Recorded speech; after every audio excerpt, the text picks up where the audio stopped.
Bismillahirrahmanirrahim. Assalamualaikum warahmatullahi wabarakatuh. Alhamdulillahirrahman. Allamal Qur'an.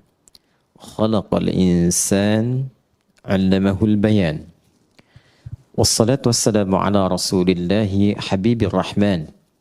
Nabiyyina Muhammadin mursalan rahmatan lil alamin. Wa ala alihi wa sahbihi wa dhurriyyatihi wa ummatihi ila yaubil bi'ad wa ba'd. Ada dua yang kita coba akan bahas dengan singkat namun padat insyaallah. Yang pertama adalah seputar hadis lebih lengkapnya qala Rasulullah sallallahu alaihi wasallam. Satu kali Rasulullah sallallahu alaihi wasallam pernah bersabda, kullu amrin dhi balin la yubda'u fihi bi bismillahirrahmanirrahim fahuwa abtar atau fi riwayatin fahuwa aqta'. Setiap perbuatan baik yang tidak diawali dengan bismillahirrahmanirrahim fahuwa abtar atau aqta', maka terputus nilai keberkahan dan kemuliaannya di sisi Allah Subhanahu wa taala.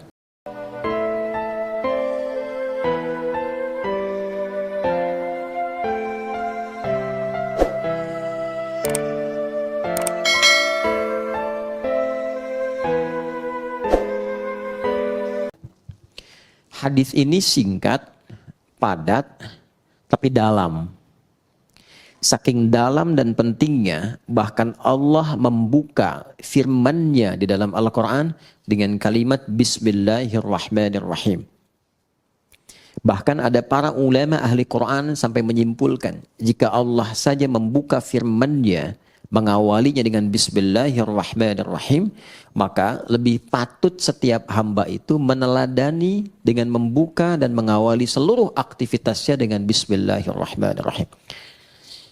Apa pentingnya Bismillahirrahmanirrahim itu?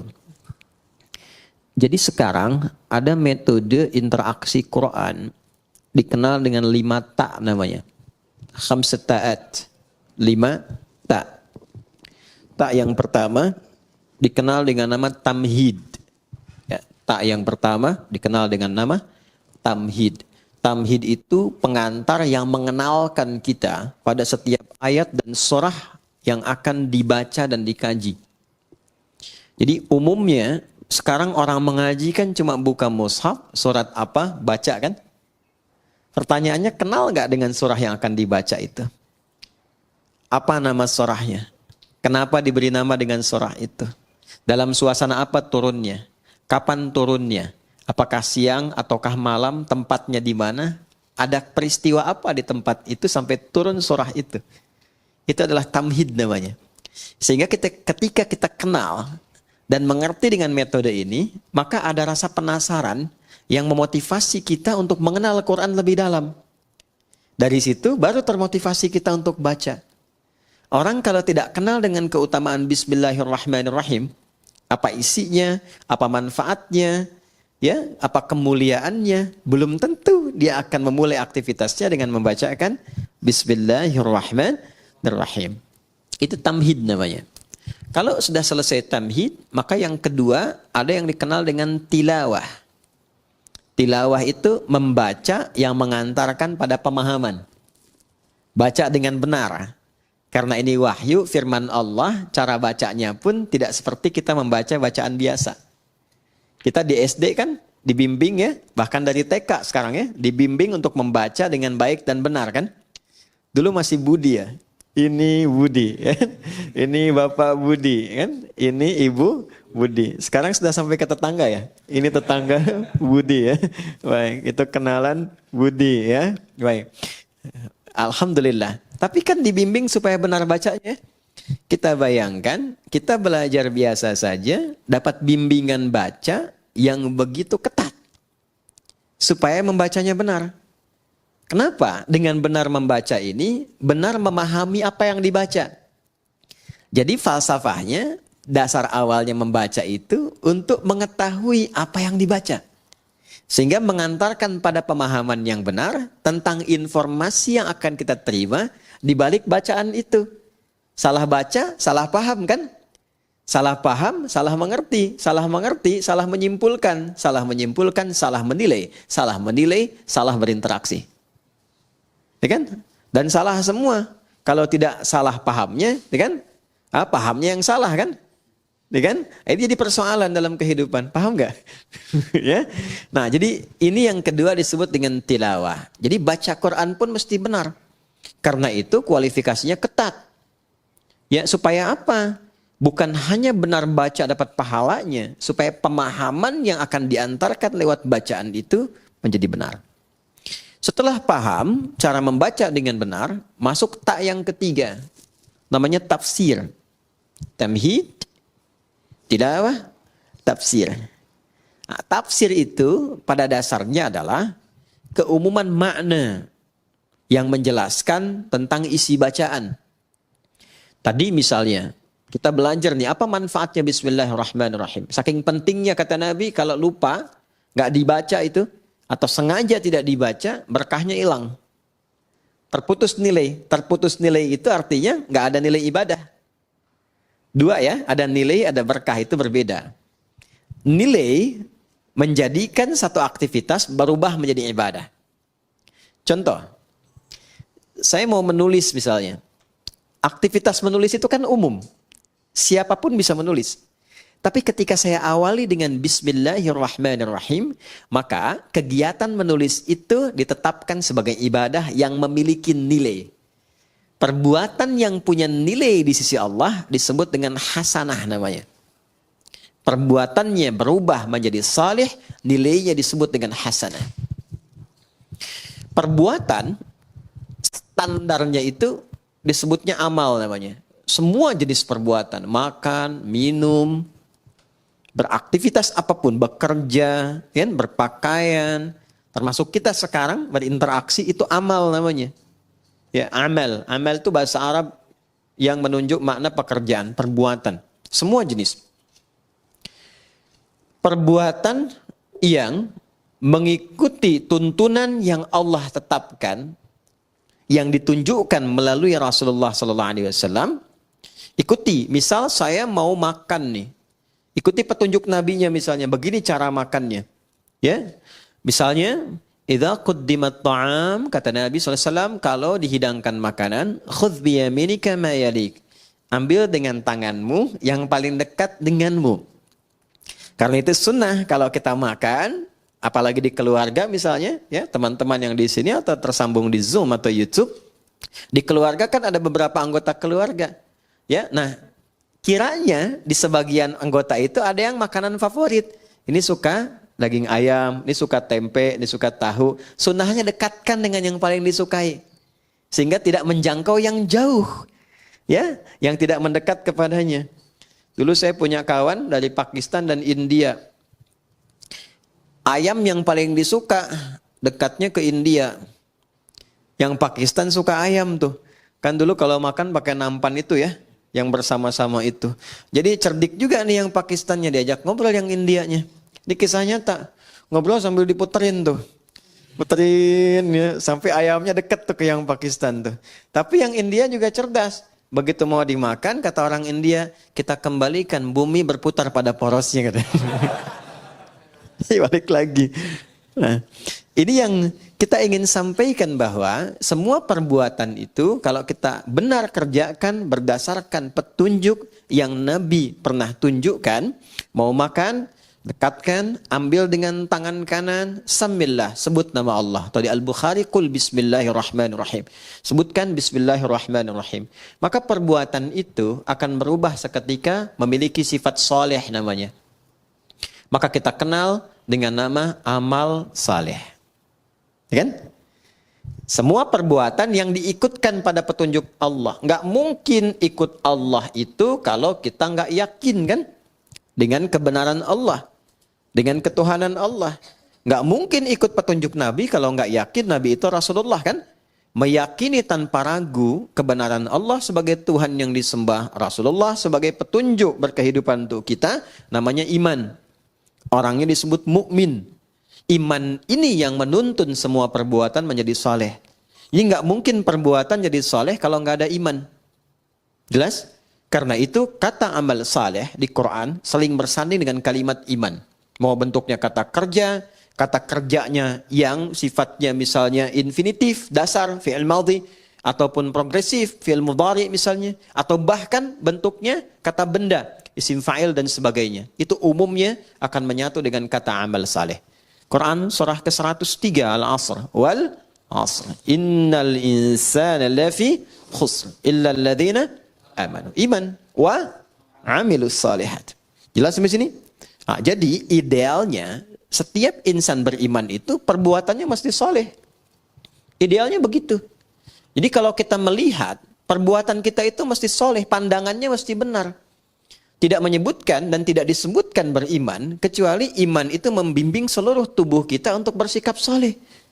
Karena itu kalau kita ngaji Quran, teman-teman kalau sudah hafal atau kita ingin meriset ayat-ayat di Quran yang berbicara tentang fungsi tubuh kita, rata-rata itu dimulai dengan kata iman. Mata ya, dari mata kan bagian atas sampai dengan ke kaki. Itu sebelum disebutkan fungsi memandangnya, imannya dulu. Quran surah ke-24, surah Cahaya, ayat 30 untuk laki-laki, ayat 31 untuk perempuan, imannya dulu.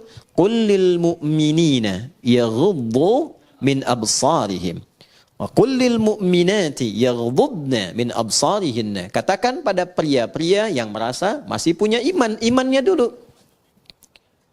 Perempuan juga begitu, katakan pada perempuan-perempuan yang menyatakan dirinya beriman. Coba kalau saya tanya, kita beriman nggak saat ini? Beriman ya, yakin. Teman-teman juga di belakang yang akhwat perempuan mengatakan saya beriman. Sekarang kata Allah buktinya apa? Kalau betul beriman, maka iman itu akan membimbing seluruh aktivitas kita itu menjadi saleh. Kalau memandang, kata Allah, dia akan pandang yang baik. Ketika memandang yang tidak baik, maka imannya akan memalingkan pandangan itu. Jangan dilihat. Makanya sering kita dengar bisikan hati kan? Ya, kalau ada perbuatan yang tidak bagus, hati kita akan membisikkan. Itu adalah kunci imannya. Soalnya ada di situ. Ada jiwa di dalam iman. Sinyalnya disebut sinyal takwa namanya. Makanya nanti selalu berurutan. Iman, ketemu takwa, ketemu amal saleh. Ya, nanti kita akan temukan itu. Kalimat takwa pertama turunannya amal saleh. Dzalikal kitabu la raiba fi hudal lil muttaqin. Orang takwa. Siapa itu? Ayat 3-nya. Alladzina yu'minuna bil iman wa yuqimunas. Itu yang sering membisikkan kita. Ya, keluar misalnya dari sini. Ini hal yang sederhana ya, tapi adik-adik bisa mengalami itu. Keluar dari sini, sendal kalian lupa tuh di mana naruhnya. Mau pakai sendal teman kan, kalau tingkat sinyal imannya tinggi, itu akan berkata, izin dulu sama teman yang punya ini. Itu bukan punya kamu. Ya. Semakin lemah, semakin hilang bisikan itu. Ih, ini yang punya saya nih. Padahal dia nggak pakai sendal datangnya juga kan. Nah, kalau yang seperti itu bermasalah. Ini yang saya maksudkan. Jadi semua aktivitas yang dibimbing oleh iman dan menuntun amal, maka amalnya punya sifat saleh namanya. Dari mata turun ke lisan. Jangan sampai ke hati dulu kan. Ya. Dari mata turun ke hati. Kadang lewat lisan dulu kan. Ya. Nah, pakai lisan turun lagi ayat. Bahkan hadis Nabi tegas. Kata Nabi, "Man kana yu'minu billahi wal yaumil akhir falyaqul khairan aw ismut." Nah, Anda tahu hadisnya. Siapa yang mengaku merasa beriman kepada Allah dan yakin akan dihisab di hari kiamat, maka dia akan menuturkan lisannya pada yang baik saja. Kalau tak mampu dia berkata baik, dia akan diam. Coba sekarang betapa banyak orang mengaku beriman, tapi tak mampu imannya menjaga lisannya. Pasti ada problem di situ. Pasti ada problem. Sudah berapa lama selama hidup mencela orang lain? Berkata-kata yang kasar. Senang berselisih dengan kata-kata yang kotor. Padahal Allah sudah pesan, jangan berselisih, ya, jangan saling mencela, jangan bikin hoax. Itu kan perbuatan lisan yang sekarang banyak diwakilkan lewat tulisan, lewat tangan. Makanya di hari kiamat tangan itu disebut bicara. Al-yauma nakhtimu ala afwahim wa tukallimuna aydihim. Kan? Wa tashhadu arjuluhum bima kanu. Baik.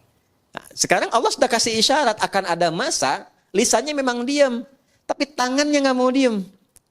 Ya, bikin status yang nyakitin hati orang, saling sindir lewat tulisan-tulisan di media sosial. Nggak nyangka ya si dia, padahal nyangka tuh.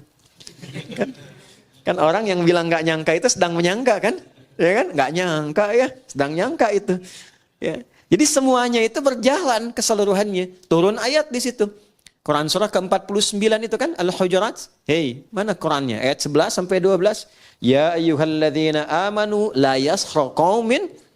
Sepanjang beriman pasti gak akan saling mencela. Sekarang betapa banyak bahkan di tempat-tempat majlis taklim, majlis ilmu, ikut pengajian, kok bisa saling mencela? Itu sifat iman bukan di dalamnya. Kan? Saling merendahkan. Ya, dan seterusnya. Nah, ini baru yang basic gitu. Baru yang basic. Jadi kalau betul-betul sinyal iman kita kuat, dia akan memberikan pancaran ke dalam diri kita. Makanya nanti akan nampak, di wajahnya akan nampak cahaya. Cahaya yang dimaksudkan tuh aura-aura kebaikan. Ya, Muhammadur Rasulullah. Walladzina ma'ahu asyidda'u 'alal kuffar ruhama'u bainahum tarahum ruk'an sujada yamtaghuna fadlan minallahi wa ridwana simahum fi wujuhihim.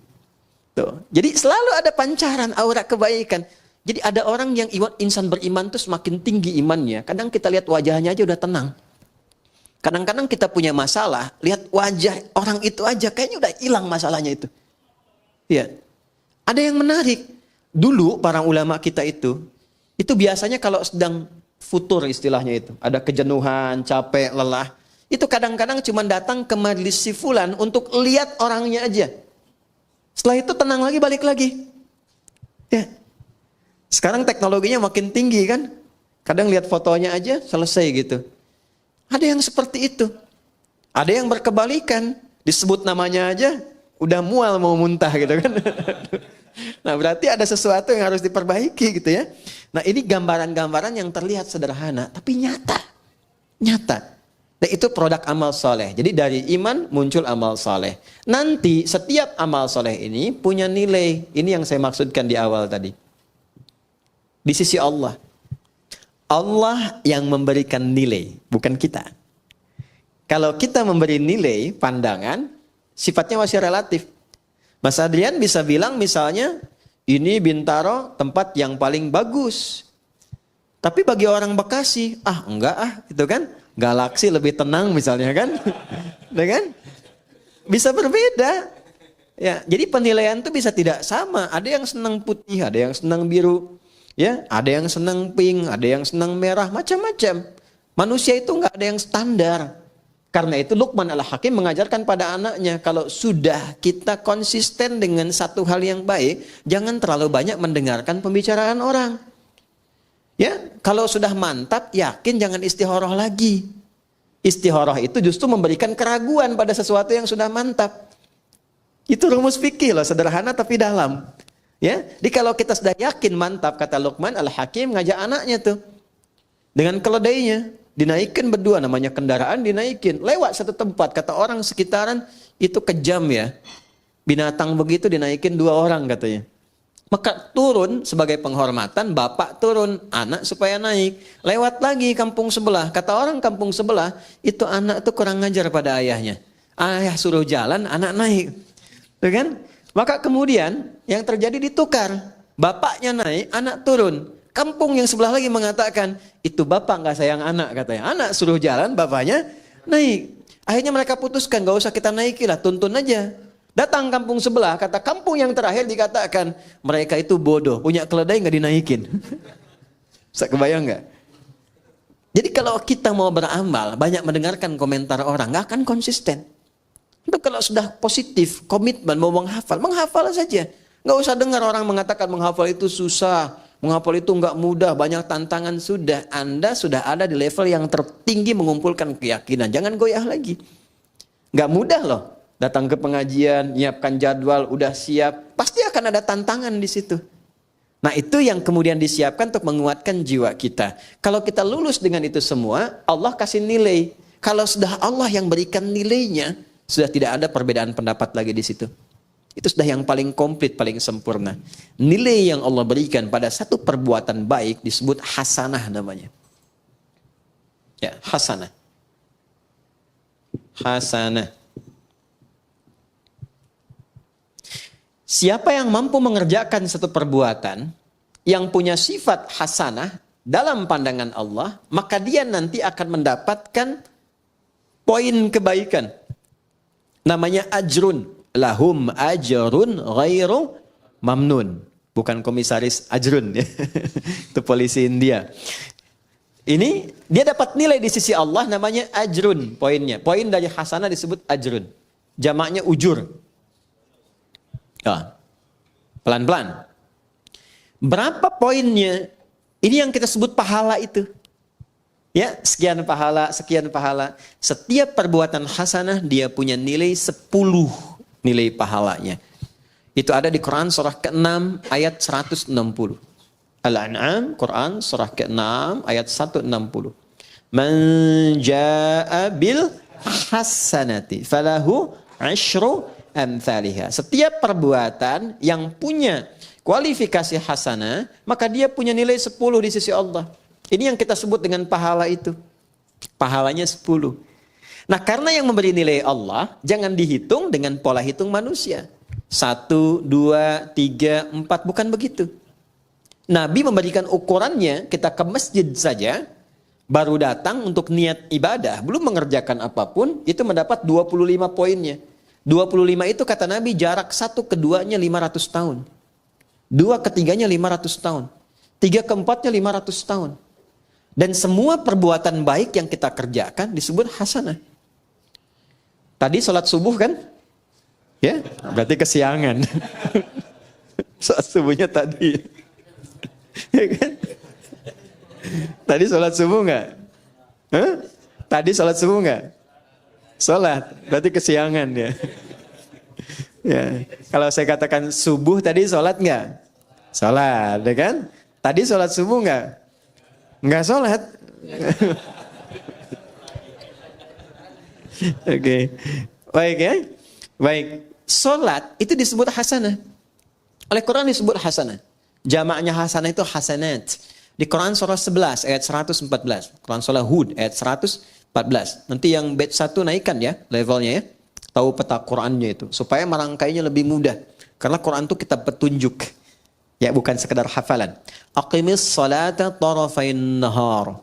Wa zulafan minal lail. Innal hasanati yudhibnas sayyiat. Oke. Jadi salat disebut hasanah.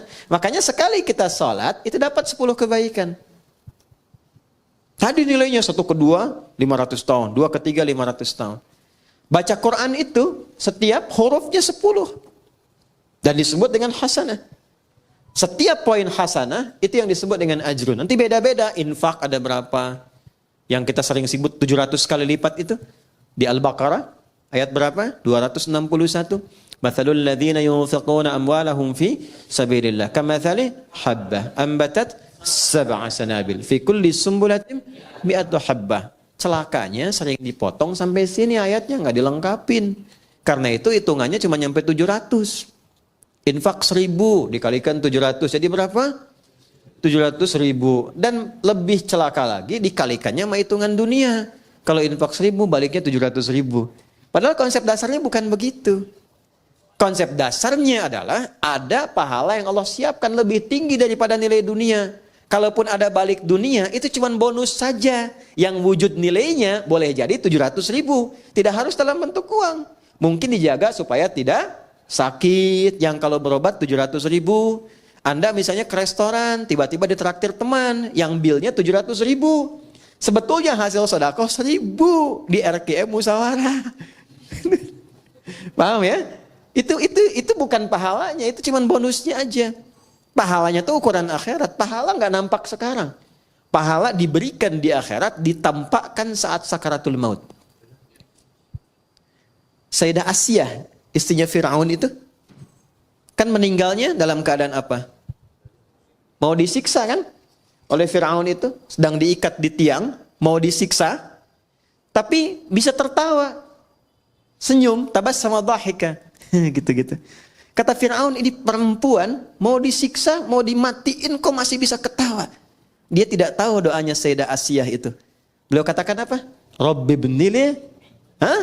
Indaka baitan fil jannah. Wa najjini min Fir'auna wa amalihi. Ya Allah, mohon berikan kepastian janjimu, bangunkan aku satu rumah di surga, dan selamatkan aku dari kejamnya siksa Fir'aun itu. Karena itu beliau diwafatkan sebelum menerima siksaan Fir'aunnya.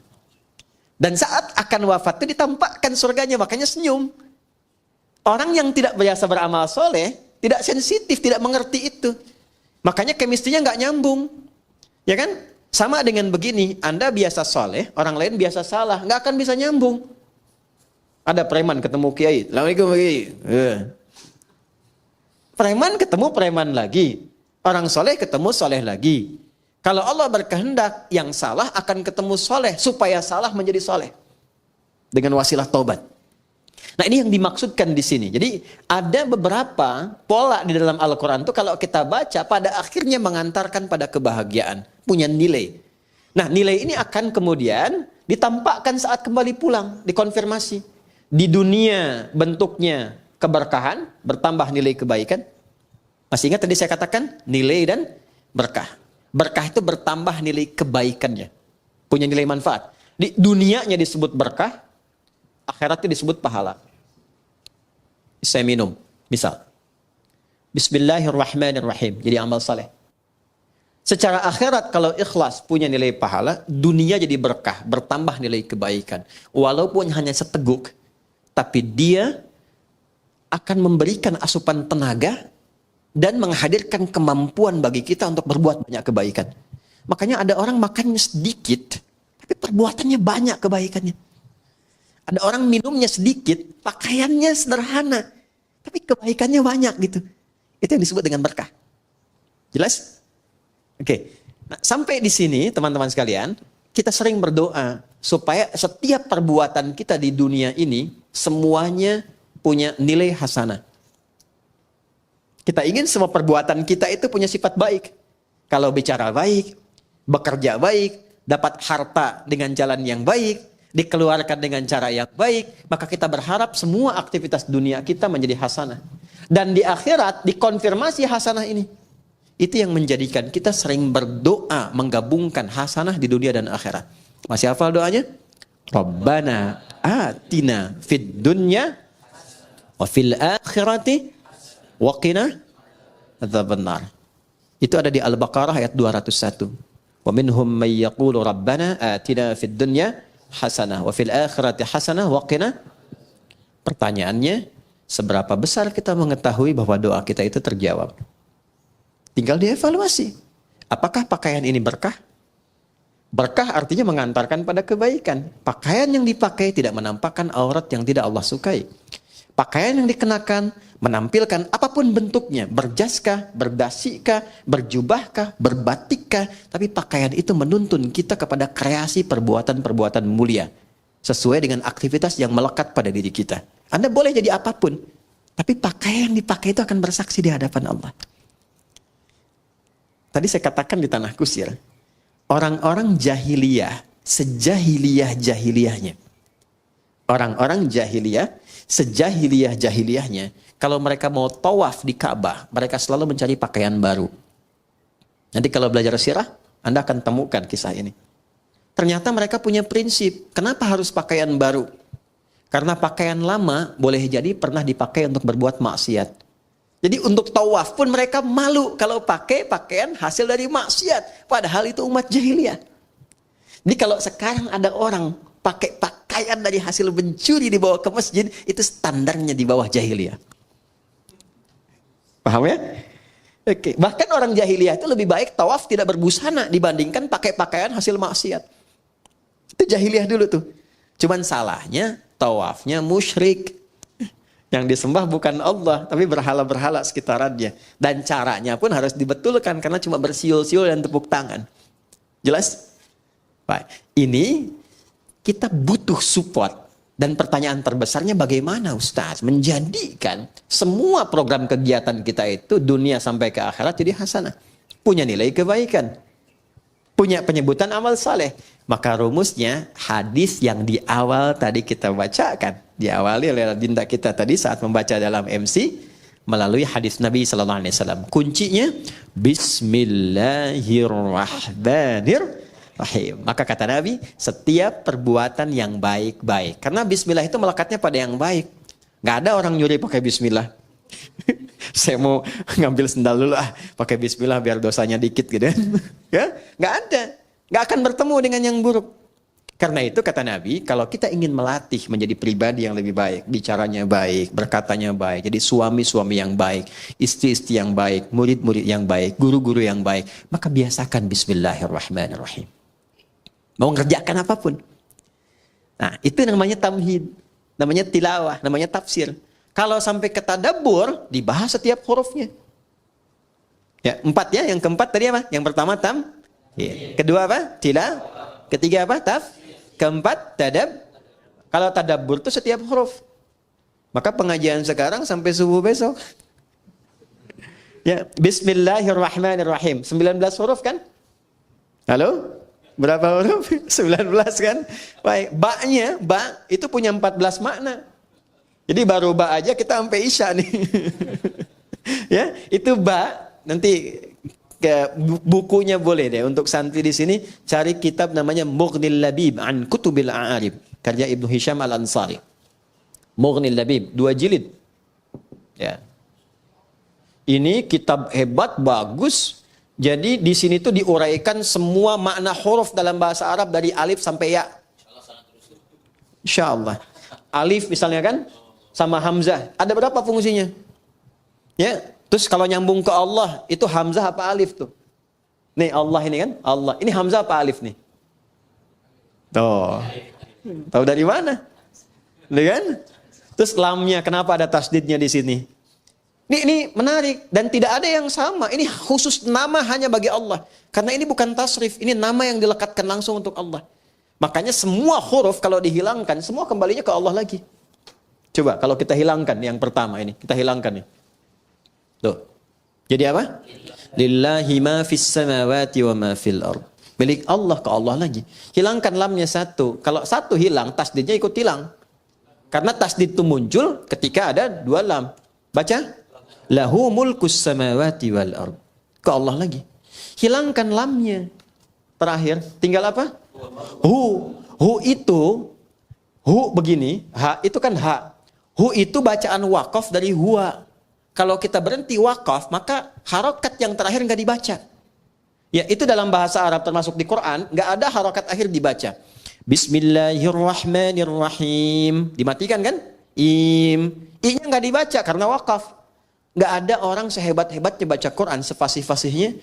Bismillahirrahmanirrahim. Pasti mati kan? Pernah dengar Imam Masjidil Haram baca Quran? Alhamdulillahi Rabbil Alamin. Gak ada kan? Pasti mati kan? Nah, huwa, itu kalau kita ingin berhenti di huwa, maka A-nya nggak dibaca. U. Contoh ayat kursi Al-Baqarah ayat 255. Allahu la ilaha illa hu. Huwal hayyul qayyum itu kalau nyambung. Kalau berhenti di hu, bacanya hu. Jangan dulu ke situ Ali Imran misalnya, ayat yang kedua. Setelah alif lam mim, Allahu la ilaha illa. Kalau kita berhenti di huwa, hu. Jadi baca hu itu disingkat dari huwa, hu. Jelas? Huwa ini siapa huwa ini? Balik ke al-ikhlas. Kul, viralkan. Kul itu sekarang terjemahnya viralkan. Sebab kalau viral, tinggal like, share, and... Paham ya? Kul, viralkan Muhammad. Huwa, yang disebut huwa itu Allah. Hu ahad. Balik lagi ke sini. Ya. Sekarang Anda hapus semuanya. Nggak ada tuh. Tuh. Nggak kelihatan. Kelihatan nggak? Nggak ada kan? Nggak kelihatan, namanya ghaib.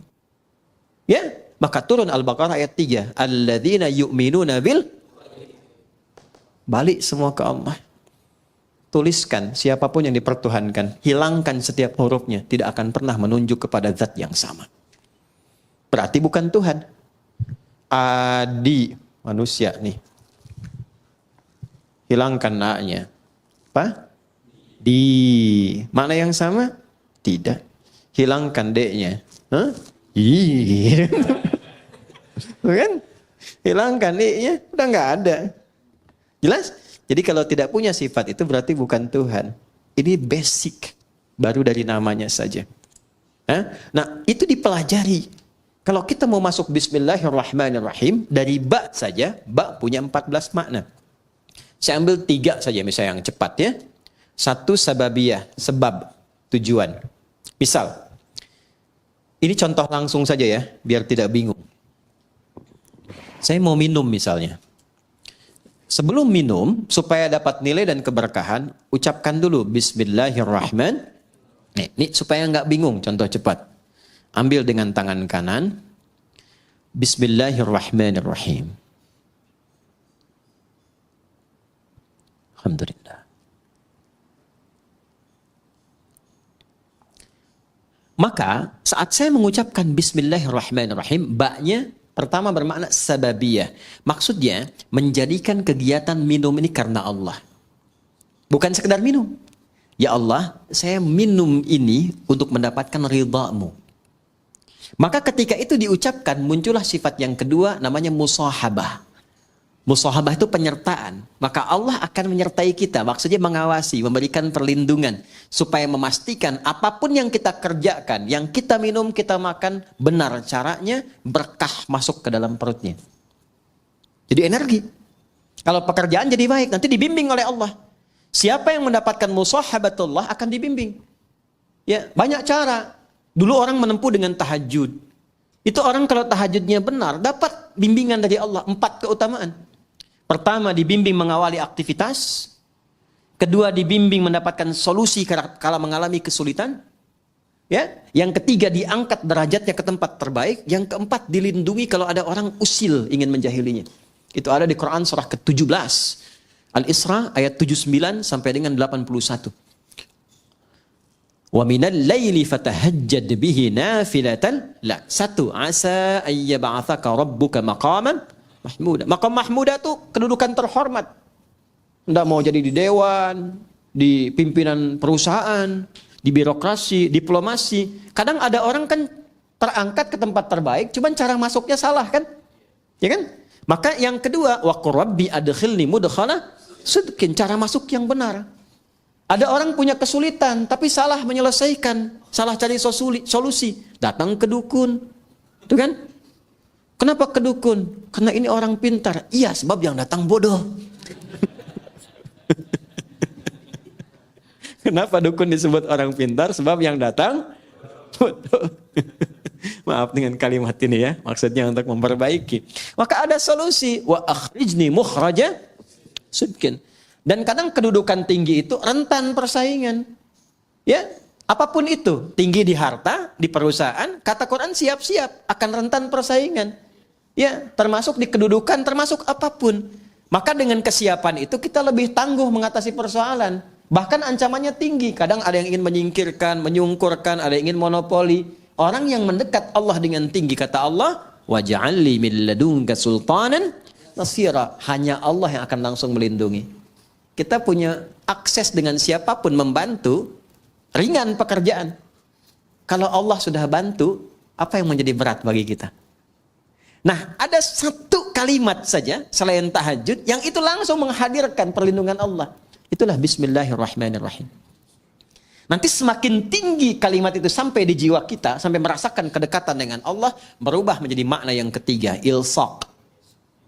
Ilsaq. Dari kata lisak. Lem itu bahasa Arabnya lisak. Untuk menempelkan sesuatu. Ada orang yang sangat dekat dengan Allah. Saking dekatnya bahkan sebelum minta sudah dikabulkan permohonannya. Pernah kenal nggak dengan Maryam, anak perempuannya Imran? Maryam binti Imran. Kenal, Ustaz? Kenal di mana? Ini Ustaz lulus dari Yaman langsung kenal Maryam binti Imran. Maryam abnata Imran. Maryam binti Imran nggak minta, dikasih sama Allah. Ya, dan ada di satu kasus melebihi keutamaan Nabi Zakaria. Nabi Zakaria belajar dari kasusnya Maryam, minta sama Allah, dikabulkan. Mintanya pun di mihrabnya Maryam. Saking dekatnya dengan Allah. Dan itu peran kedua orang tuanya. Ini juga teman-teman di musyawarah ya. Mas Dimas, Andian, yang lain semua, Mas Dion, semuanya. Mbak Dini, para akhwat, semualah tanpa kecuali. Semua siapapun. Jadi kalau benar, diberi perhatian, itu berkahnya akan juga mengenai semua yang terlibat di dalamnya. Itu sudah rumus. Bukan cuma pahala. Bukan cuma pahala. Nabi Zakaria itu merawat Maryam. Beliau pamannya. Menikah dengan Elizabeth, dikenal dengan Elizabeth, itu kakaknya Hannah. Hannah itu istrinya Imran. Dia punya anak Maryam. Ketika dirawat, Maryam itu sudah disiapkan dari kecil. Buka ayat 37 surah Ali Imran. Itu saking dekatnya dengan Allah, walaupun dirawat oleh pamannya, ya Al-Quran mengabadikan dan memviralkan kepada kita. Fataqabbalaha rabbuha biqabulin hasanin wa ambataha nabatan hasana. Perhatikan. Kullama dakhala 'alaiha Zakariyal mihrab wajada 'indaha rizqa. Tuh. Jelas? Allah menyampaikan wakafalaha Zakaria dirawat oleh pamannya. Tapi yang menarik, setiap pamannya mengantarkan kebutuhan setiap kali. Ya, mau mengantarkan makanan sudah ada makanan. Yang menarik begini, di tafsir itu disebutkan, ya, yang nggak ada pun jadi ada. Nggak musim anggur, ada anggur. Nganterin apel, adanya anggur. Ada semua. Qala ya Maryamu anna laki hadza. Beliau bertanya, Maryam dikonfirmasi dari mana semua ini? Pamannya itu tahu sebetulnya, kan yang pegang kuncinya pamannya. Tahu Maryam ini dekat dengan Allah, hanya ingin mengonfirmasi apakah benar kedekatan itu telah terjadi. Maka beliau jawab, qalat huwa min indillah. Ini dari Allah semuanya. Ya, maka orang yang didekatkan dengan Allah, keluarnya Allah. Anak-anak dari kecil tuh ya. Ya, kecil tuh. Ustami, kawan-kawan tuh dari kecil anak-anak itu dekatkan dengan Allah. Kalimat-kalimat Allah yang keluarnya Allah. Astagfirullah, alhamdulillah. Dulu tuh ada kisah viral, masih ingat gak? Anak kecil yang mau disuntik tuh. Begitu mau disuntik, astagfirullah ya Allah, ampuni dosaku ya Allah. Tuh kan? Yang keluar kan itu kan. Dia tidak mengatakan misalnya, ya tayo, apa-apa yang keluar kan enggak ya. Romokarpoli, macam-macam. Ya tidak salah, enggak salah. Cuma dengan apa didekatkan, itu yang keluar dan menjadi karakter. Di penghafal Quran juga begitu. Ya. Kalau selama menghafal dekat dengan musik, nanti nggak akan bersambung tuh. Karena beda chemistry-nya. Ojo dibanding kayak itu. Ya nggak akan menang ya. Nggak sama. Ya. La yastawil ladzina ya'lamuna wal ladzina la ya'lamu bainahuma barzakhun la yabghiyan. Nggak akan ketemu. Ya, chemistry-nya nggak sama. Jadi saya ingin katakan bahwa kembali lagi, kalau sudah ilsaq dekat dengan Allah, itu diberi. Qalat huwa min indillah. Ini dari Allah. Ini kuncinya. Jadi kalau ngaji Quran tuh jangan putus-putus. Kayak tadi yang di sini nih. Ini kan belum selesai Al-Baqarah 261 tuh. Ya, Allahu yudha'ifu liman yasha. Wallahu wasi'un. Kalau nyampe situ enggak 700 kali pahalanya. Lebih daripada itu. Ini kalimat bebasnya begini. Allah akan memberikan pahala tak terhitung bagi siapa yang tidak pernah berhitung. Jadi kalau kita menghitung ya diberikannya segitu. Maryam juga begitu. Lihat ujung ayatnya di Al-Baqarah, di Ali Imran ayat 37. Innallaha yarzuqu man, pakai man. Man yasha'u bighairi hisab. Paman sudah lebih tahu. Allah akan memberikan rizki pada siapapun yang dikehendaki tanpa batas. Maka yang di-highlight itu kalimat siapapun yang dikehendaki, masuklah ke wilayah itu. Maka muncul bab selanjutnya nanti disebut tadabbur. Kita tadabbur itu amalan Maryam apa? Ya, apa yang dikerjakan Maryam? Ternyata dibikinkan mihrab, dicarikan orang soleh untuk mendampingi di tempat yang terbaik. Kemudian diniatkan ikhlas karena Allah, disiapkan betul. Kalau sudah usaha dilakukan, Allah terima. Kalau sudah Allah terima, nggak ada yang susah, nggak ada yang mustahil. Semua terjadi. Maka Nabi Zakaria pertama kali mengambil keberkahan dari tempat sujudnya Maryam di situ. Maka di situ beliau sholat di ayat 38-nya itu. Hunalika da'a Zakaria rabbah. Qala rabbi habli min ladunka dzurriyyatan thayyibah. Innaka sami'un. Beliau enggak minta dunia, enggak minta kedudukan, enggak minta macam-macam. Minta sesuatu yang menurut manusia mustahil karena divonis tak mungkin punya itu. Minta keturunan. Maka langsung dijawab seketika. Itu yang saya maksudkan ilsaq. Itu bisa dengan bismillahirrahmanirrahim. Makanya kalimat bismillahirrahmanirrahim kalau ba-nya difungsikan dengan benar, cara bacanya beda. Beda. Akan memberikan pengaruh yang dahsyat dalam hidup kita. Apapun profesi dan kegiatan kita. Tidak mungkin bismillahirrahmanirrahim menjerumuskan bagian tubuh kita kepada maksiat, mustahil. Dari ujung kepala sampai ujung kaki. Nggak akan melangkah kaki kepada yang Allah nggak sukai. Itu baru ba saja. Dan pasti akan merubah diri lebih baik. Itu baru ba. Ba, titik. Dan ba itu mahal. Makanya ada ulama mengatakan begini. Isi Al-Quran, intisarinya ada di Al-Fatihah. Sarifati Al-Fatihah ada di Bismillahirrahmanirrahim. Inti Bismillahirrahmanirrahim ada di huruf ba. Dan inti huruf ba itu ada di titik. Dan dari titik itulah semua digariskan. Nun wal qalami wama yasturun. Kun jadi titik, fayakun. Ini agak mahal karena ilmunya itu agak banyak di situ. Tapi dulu orang tua kita tidak pernah membuat bahkan pakaian kecuali memberikan pesan di dalamnya. Koko itu dari kata waqwa, dari bahasa Arabnya. Waqwa itu asal dari kata takwa. Jadi kalau sudah mengenakan pakaian takwa, baju koko, jaga diri untuk mendekat kepada Allah. Walibasut taqwa dzalika khair. Bawahnya sarung. Sarung itu sarungan dari kata syar'an. Orang kalau sudah pakai baju takwa harus dekat dengan syariat. Ya kan? Makanya pakaian kakinya baqyak. Ya, al-baqa lillah. Kemudian pecinya itu disebutnya apa? Kopiah. Kopiah itu dari kata khufyah. Khufyah itu menunduk. Kalau sudah bagus sarungan, ahli ilmu, ilmunya bagus, khufyah, makin tawadhu. Jangan sombong. Karena yang kekal itu hanya milik Allah Subhanahu wa ta'ala. Itu orang tua kita tuh dulu tuh sederhana, nggak banyak ceramahnya, tapi setiap tanda-tanda yang kita kenakan tuh ada nilainya. Halo? Tuh ya.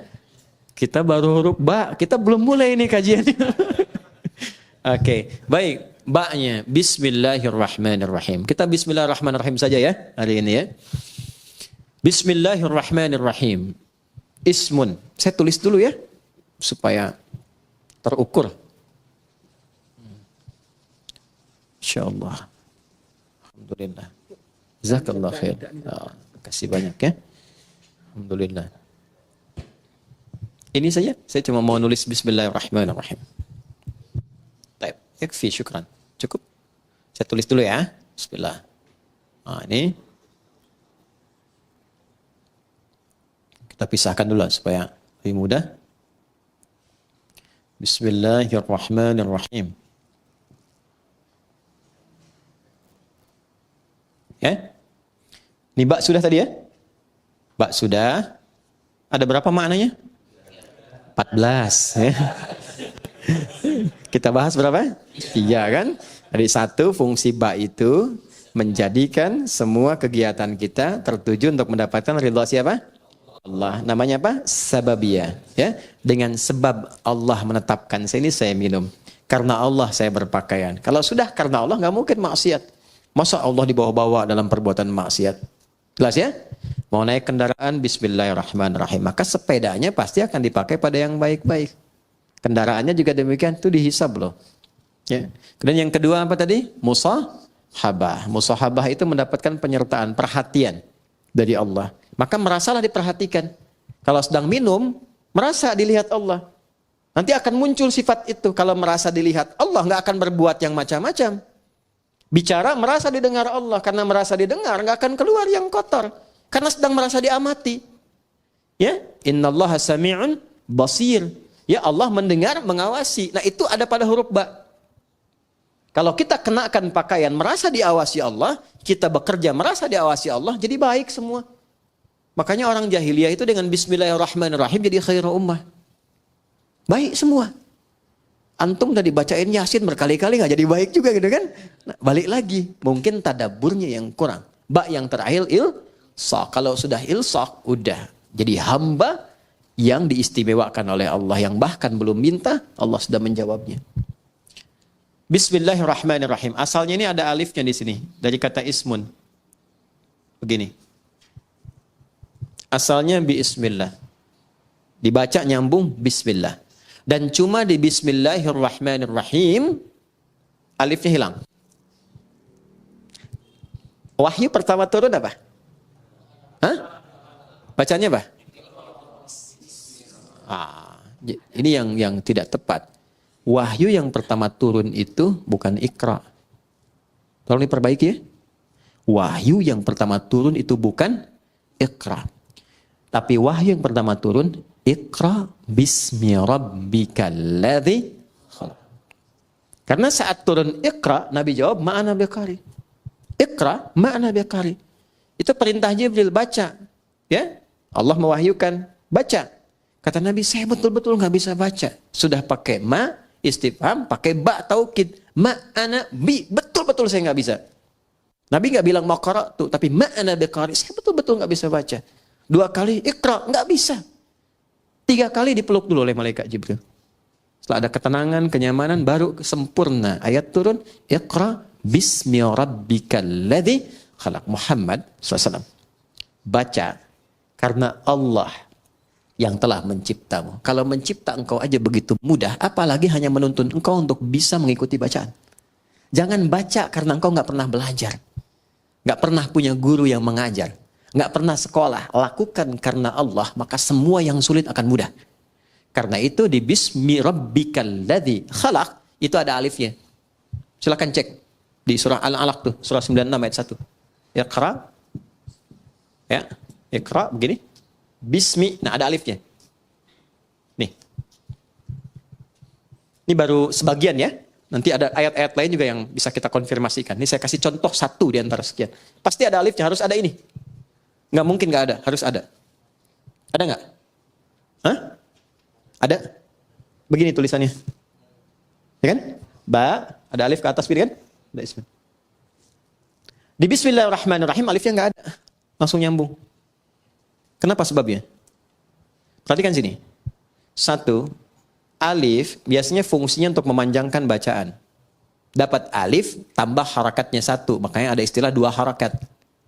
Fataha, fa, ta, dan ha begini. Fa-nya ketambahan alif, tambah fa begini. Maka fungsi alif ini menambah harakat. Yang tadinya cuma 1, fa tambah lagi 1 harakat. Jadi istilahnya 2 harakat, 1, 2. Kalau fa aja sudah punya batasan, fa, maka tambah lagi 1 a. Ada 2 kan? Maka tambah panjangnya sedikit, fa. Itu yang dimaksud 2 harakat.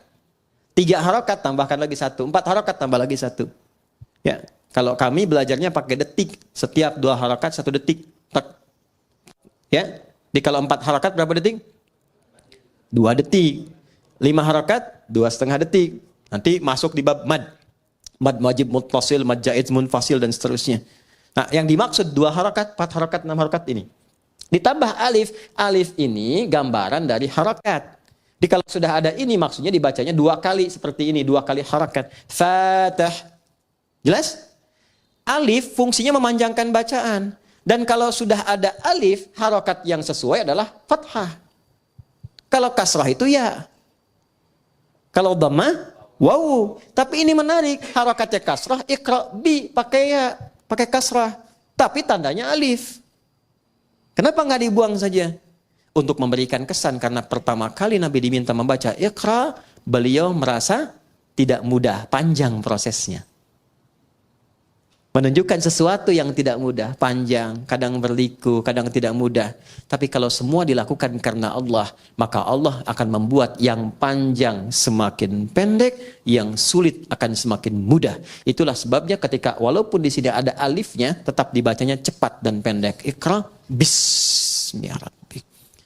Jadi Anda kalau menghafal Quran dikerjakan karena Allah, bukan karena target dari RKM harus selesai sekian. Kalau enggak jadi umroh. Cuman sampai ke Cengkareng aja misalnya kan. Ya. Saya menghafal bukan karena tuntutan dari kurikulum, tapi saya lakukan karena Allah. Maka akan terjadi akselerasi. Ya, kuantum lompatan yang bahkan akan melewati orang-orang yang bahkan sudah punya hafalan banyak. Gitu. Itu yang kami dahulukan kepada para penghafal. Bisa dibayangkan ada anak dan ibu masuk karantina hafalan Quran. Ibu sudah punya bekal 3 sampai 5 juz, anak masih kosong. Ibunya target ingin jadi hafidhah, ikut itu. Anaknya terserah Allah saja deh mah. Dipaksa ibunya masuk, ya udah karena Allah saya hafalkan. Hari ke-27 anaknya hafal 30 juz, ibunya belum sampai. Bayang? Oke, maka ini yang saya ingin terangkan fungsi alif. Kenapa di sini dihilangkan alifnya? Untuk memberikan gambaran, orang yang memulai dengan kalimat Bismillahirrahmanirrahim, maka semua proses yang sulit seketika akan dihilangkan oleh Allah, tanpa harus mengalaminya lagi. Paham? Gitu. Tapi dengan cara baca yang benar. Ya, makanya orang dulu tuh Bismillahirrahmanirrahim. Ada yang dapat begini, mudah begitu, karena cara bacanya benar. Ya, orang sekarang baca bismillah niatnya pengen terbang. Pengen jalan di sungai itu kan sudah nggak betul kan? Sudah pengen baca pikiran orang. Hah?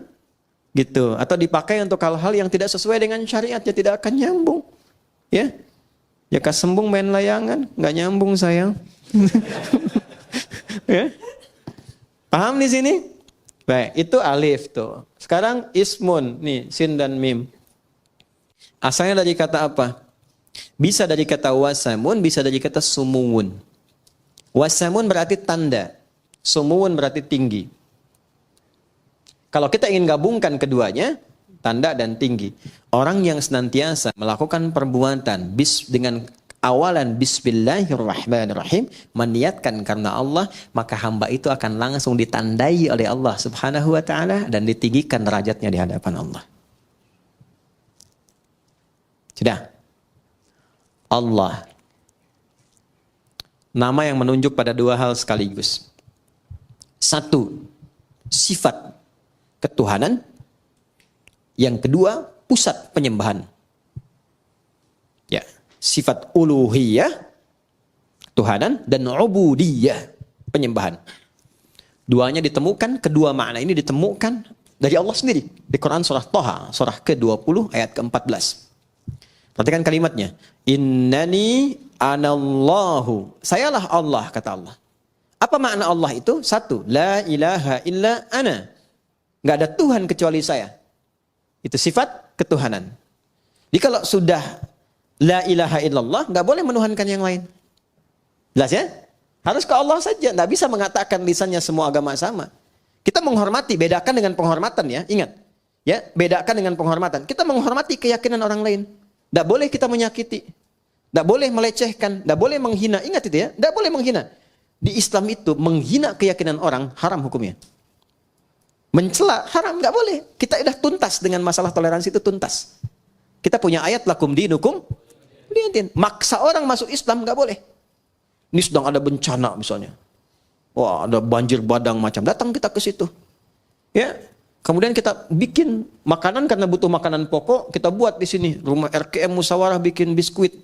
Mereknya merek syahadat la ilaha illallah. Dengan harapan ketika dimakan langsung masuk Islam. Itu dosa, nggak boleh.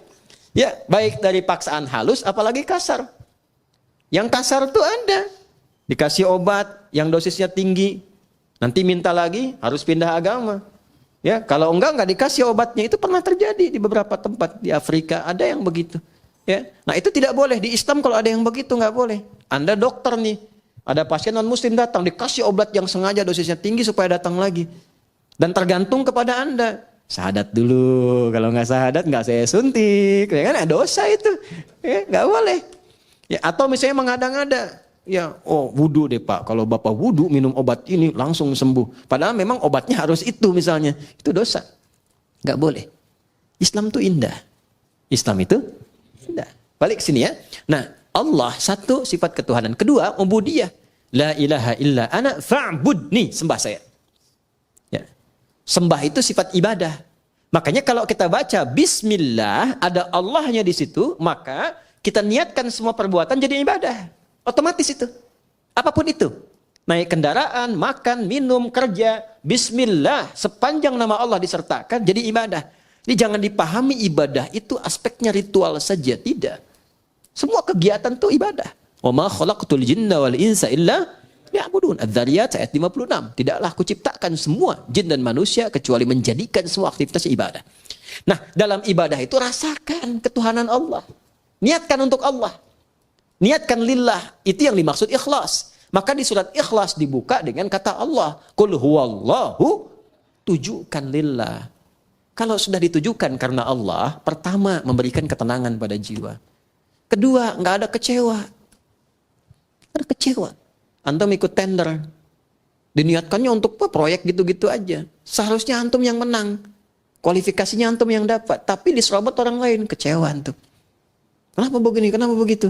Tapi ketika Anda lihat kan, lillah, saya mau ibadah, mau gini. Ya, begitu diambil orang, Allah mungkin punya hikmah lebih baik. Saya ikhtiarkan nggak dapat, ya sudah. Ya, ada tanggung jawab, dia begini, begitu. Itu nikmatnya lillah tuh begitu. Untuk merawat nih ya, teman-teman santri begini. Tiba-tiba ada perilaku yang nggak sesuai dengan harapan antum. Bisa kecewa. Saya rawat-rawat, saya begini begitu. Ternyata perlakuan kamu begini. Padahal yang nitipkan rezeki juga Allah, yang menetapkan dia hadir di sini Allah, ya kan? Maka ketika muncul sifat itu, hilanglah kemudian keberkahannya. Tapi ketika semua diniatkan karena Allah, maka ada sifat bijak, tenang hati kita, kita bisa membaca, oh ini, itulah tadabbur. Mungkin maknanya begini ya. Dia dititipkan supaya memotivasi kita lebih memberikan perhatian lagi. Kemudian perhatian itu tiba-tiba anaknya bisa berubah. Itu yang disebut Allah. Rahman, puncak perhatian yang luas kepada siapapun tanpa batas. Rahim, spesifik rasa kasih untuk setiap insan beriman. Rahman dan Rahim, singkatnya rahmat untuk semua. Di orang Islam tuh kalau Bismillahirrahmanirrahim baik. Sama non-muslim baik. Punya tetangga Kristen dibaikin. Yang Hindu dibaikin. Yang Buddha dibaikin. Itulah Rahman. Apalagi pada muslim, apalagi keluarga sendiri. Sama istri rahmah. Sama suami rahmah. Sama anak-anak rahmah. Itulah Rahman dan Rahim.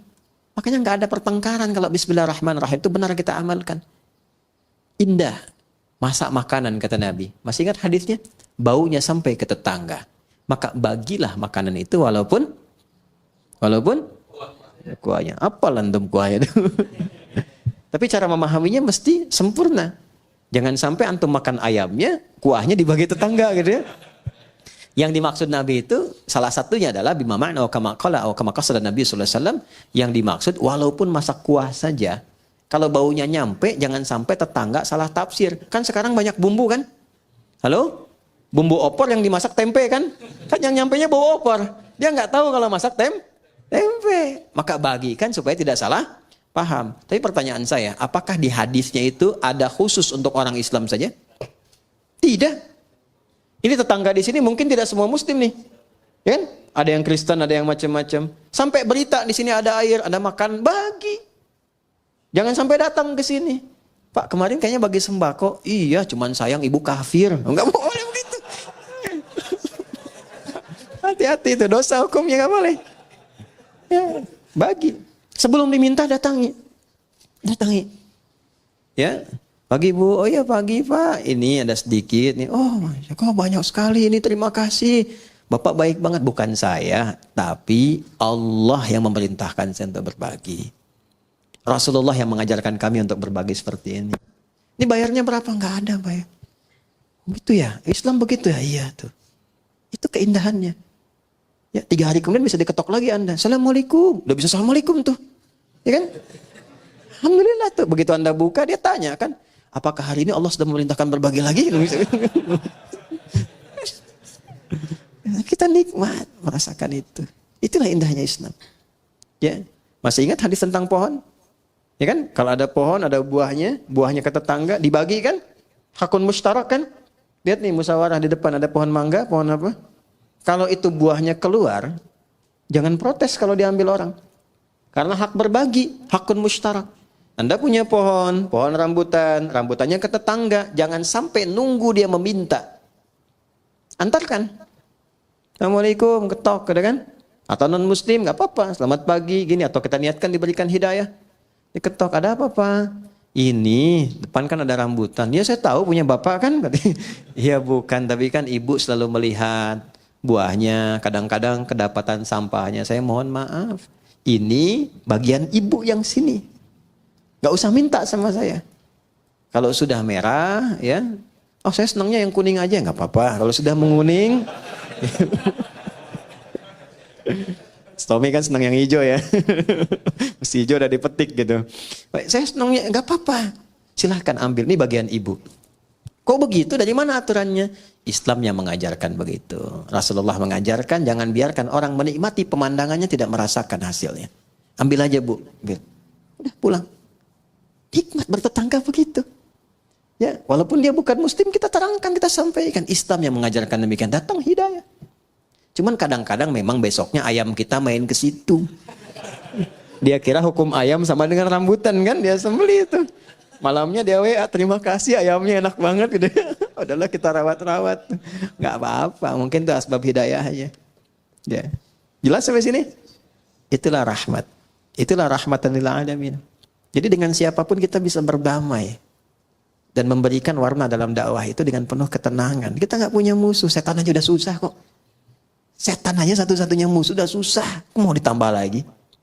Jadi selalu melihat sesuatu dengan rahmat. Itu indah. Saya diajarkan oleh guru-guru kami itu, walaupun orang itu pendosa sekalipun, kita nggak tahu kapan dia taubat. Jadi selalu melihat celah kebaikan pada orang lain. Minimal doakan. Ya, sentuh dengan kata-kata yang baik, doakan. Atau kirimi hal-hal yang baik. Mungkin dengan itu jadi pintu hidayah. Anda itu ingin orang berubah baik atau ingin mencelahnya.